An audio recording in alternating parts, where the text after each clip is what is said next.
Vamos lá, gente. Exercício número 4 de movimento retilíneo uniformemente variado. Essa é uma condição também, eu gosto desses exemplos de MRUV, colocando carros, porque é o nosso dia a dia, é o nosso cotidiano, né? Então a gente consegue ter uma boa noção de como é que funciona a física no cotidiano. Então vamos lá, exercício número 4. Uma Ferrari está parada na pista quando um Fusca passa por ela com uma velocidade de 80 km por hora. Aí já tem um desencontro, aí já tem alguma coisa controversa. A gente não, pelo menos aqui no Brasil, a gente não vê Ferrari toda hora na rua. E muito menos um Fusca a 80 km por hora. Né?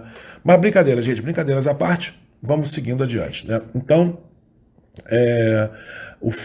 a Ferrari está parada, com velocidade V0, como vocês podem ver na figura aí, e aí o Fusquinha passa por ela com uma velocidade de 80 km por hora.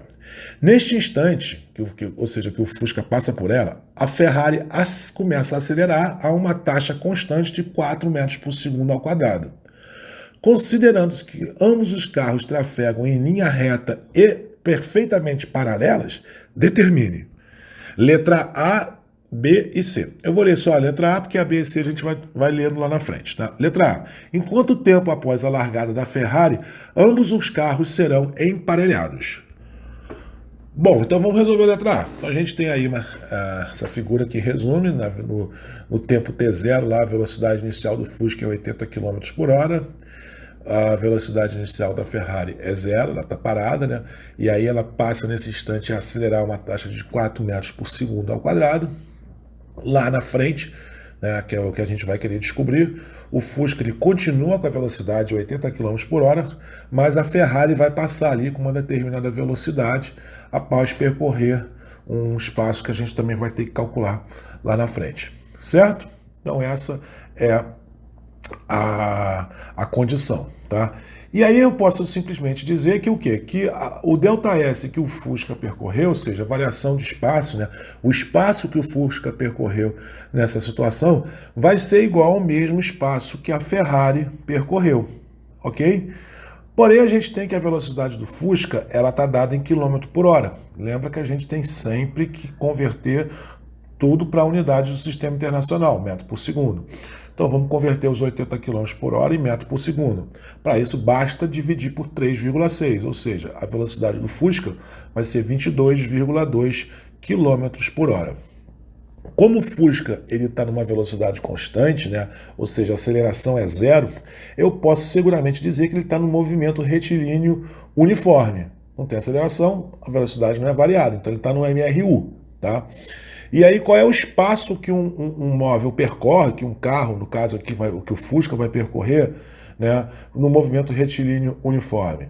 O espaço é simplesmente a velocidade vezes o tempo. Né? Então a gente já sabe que a velocidade do Fusca é 22,2, o espaço que o Fusca vai percorrer é 22,2 vezes o tempo que ele vai demorar para chegar até aquela posição, certo?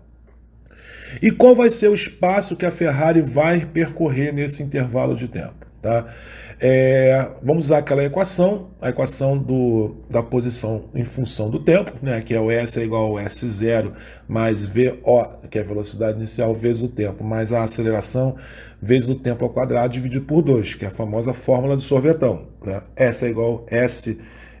o ΔS, ou seja, que S menos S0, que é o ΔS da Ferrari, vai ser igual ao quê? A velocidade inicial da Ferrari vezes o tempo, mais a aceleração dividido por 2 vezes o tempo ao quadrado. Ok? Então, fazendo isso, eu posso, como já disse, como é a nossa premissa aí, né? O ΔS do Fusca é igual ao ΔS da Ferrari, eu vou simplesmente igualar um com o outro, né? Então, qual é o ΔS do Fusca? 22,2T, que é igual ao quê? Ao ΔS da Ferrari, que é o V0 da Ferrari vezes o T. Mas qual é o V0 da Ferrari? Ele não partiu do repouso? Então, a velocidade inicial da Ferrari V0 é 0. E aí eu posso dizer que o ΔS do Fusca, 22,2T, é igual ao A sobre 2, aceleração sobre 2, vezes tempo ao quadrado da Ferrari.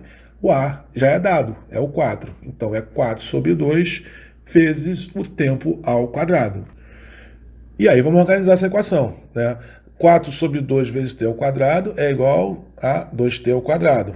Passo 22,t para o outro lado, menos 22,t, isso vai ser igual a zero. Tá?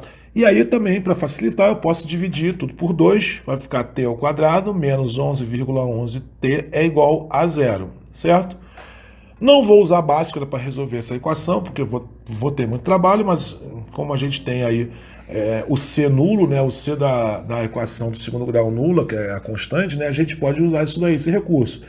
T vezes T menos 11, menos 11,1 é igual a zero. Né? Se você fizer a propriedade distributiva da multiplicação, né, T vezes T é igual a T ao quadrado, T vezes menos 11,1 vai ser T ao quadrado, menos 11,1T, que é igual a zero. Né? E aí isso fica muito mais fácil do que resolver Bhaskara. Com isso eu posso dizer que um dos tempos é zero e o outro é 11,11. Tempo zero não existe, né? No resultado dessa solução seria impossível o tempo ser zero. Então a gente descarta essa possibilidade e a gente chega à conclusão de que o tempo para tanto o Fusca quanto a Ferrari, né, se alinharem, vai ser de quanto? 11,11 segundos. Então é 11,1 segundos, né? Então tá aí a resposta da letra A. Vamos agora para a letra B. O que ele pede na letra B? Qual a distância percorrida por eles quando ficarem emparelhados, certo? Ora, eu já tenho a distância calculada, definida aí para ambos os casos, né? Tanto para o Fusca quanto para a Ferrari. E já temos também o tempo, que é 11,1. É só substituir, né? Vamos calcular aí para o Fusca. Então a distância é 22,2 vezes t. 22,2 vezes 11,1, que é o tempo, vai dar o quê? 246,4 metros. Para a gente confirmar, ver se realmente está certo, uma prova real, vamos fazer também para a Ferrari. Né? O V0 a gente sabe da Ferrari que é zero, então vou ficar simplesmente com o quê? Com a parte do termo AT ao quadrado dividido sobre 2. A é a aceleração, que é 4, dividido por 2, vezes o tempo ao quadrado, 11,1 ao quadrado. Né? Isso vai me dar exatamente o 246,4 metros. Ok? Então, está aí a resposta da letra B.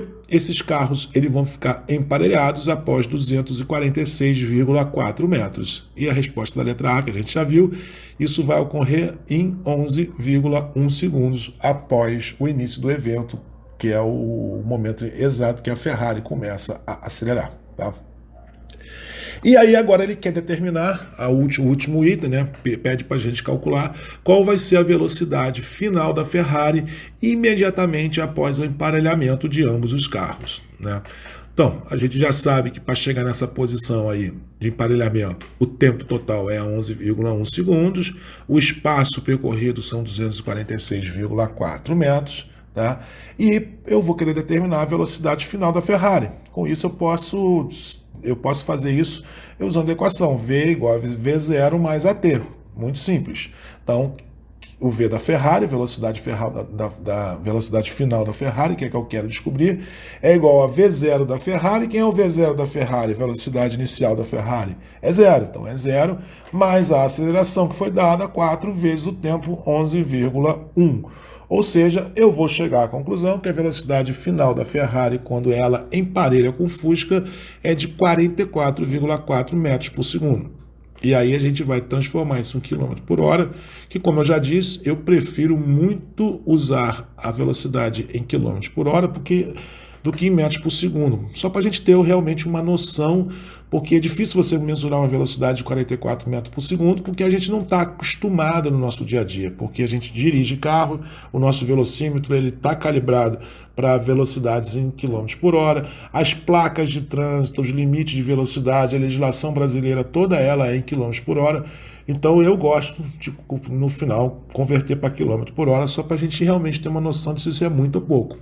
E aí, convertendo 44,4 metros por segundo para quilômetro por hora, basta eu multiplicar por 3,6, eu vou chegar à conclusão que a Ferrari, no momento exato que ela estiver emparelhada com o Fusca, ela vai estar a 160 km por hora, uma velocidade consideravelmente elevada, né?